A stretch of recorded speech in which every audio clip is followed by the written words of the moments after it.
Children, आज मैं आपको चैप्टर 16 वाक्य, मैंने मिश्र वाक्य तक पढ़ाया था।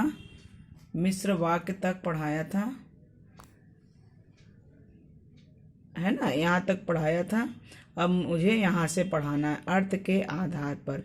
एक चीज़ आप लोगों को मैं क्लियर कर देना चाहती हूँ, उद्देश्य और विधेय। जैसे भागता हुआ चोर तुरंत पकड़ा गया, प्रेमचंद की कहानियाँ बड़ी रुचि से पढ़ी जाती हैं, वह बेचारा क्या कर सकता था। तो यहाँ पर भागता हुआ है ना, ये जो भागता हुआ, प्रेमचंद की, है ना, बेचारा, ये सब उद्देश्य के विस्तार हैं। उद्देश्य नहीं है, उद्देश्य के विस्तार हैं। और बाकी जो ये पकड़ा गया, पढ़ी जाती हैं, और कर सकता था, ये तो मुख्य विधेय हैं। मगर तुरंत और बड़ी रुचि से, और क्या, ये विधेय के विस्तार हैं। क्लियर हो गया बच्चों? अब आइए नेक्स्ट, अर्थ के आधार पर वाक्य 8 प्रकार के माने जाते हैं। पहला है विधानार्थक। विधानार्थक में क्या होता है बच्चों? इसमें किसी कार्य के करने या होने की स्थिति के बारे में पता चलता है। जैसे ठंडी हवा चल रही है, तो ठंडी हवा क्या है, उसकी स्थिति के बारे में पता चल रही है कि हवा ठंडी है। लड़के पढ़ रहे हैं, तो ये जो है पढ़ रहे हैं, किसी कार्य करने की स्थिति है ना। तो ये विधानार्थक के अंतर्गत आते हैं। सेकंड है निषेधार्थक। इन वाक्यों में किसी बात, कथन या कार्य का निषेध, मनाही, यानी किसी काम के लिए मना किया जाता है ना। जैसे वह नहीं आएगा, नहीं शब्द है, नहीं आएगा, तो ये जो है किसी काम की मनाही है कि वह नहीं है, उससे बातें मत करो, यानी किसी के से बात करने के लिए मना किया जा रहा है, तो ये मनाही है। तो ये निषेधार्थक के अंतर्गत आते हैं। थर्ड है प्रश्नार्थक। इन वाक्यों में प्रश्न पूछा जाता है ना।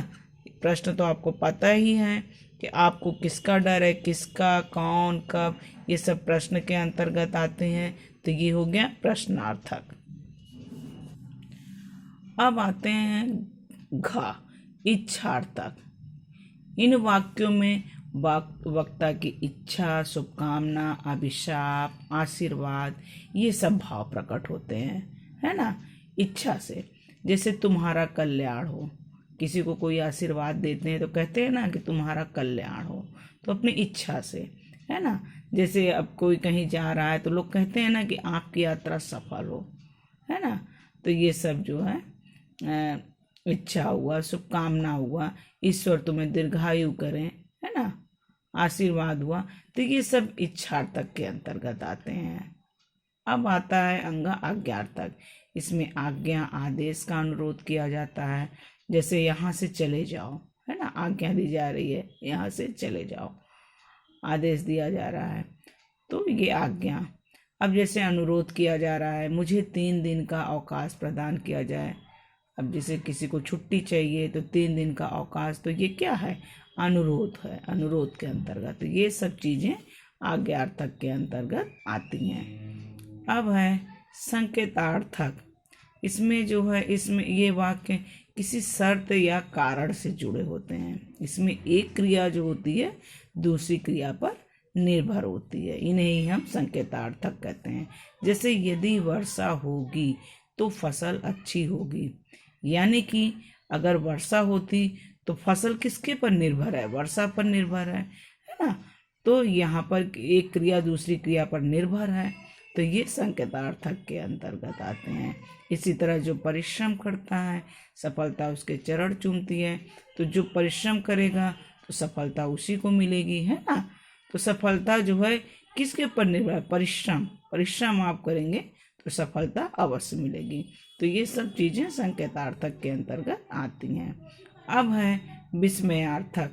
इन वाक्यों में शोक, आश्चर्य, हर्ष, विस्मय, घृणा आदि के मनोभावों को व्यक्त किया जाता है। जैसे आहा, तुम आ गए, है ना, आहा, क्या हो गया, ये हर्ष से, है ना।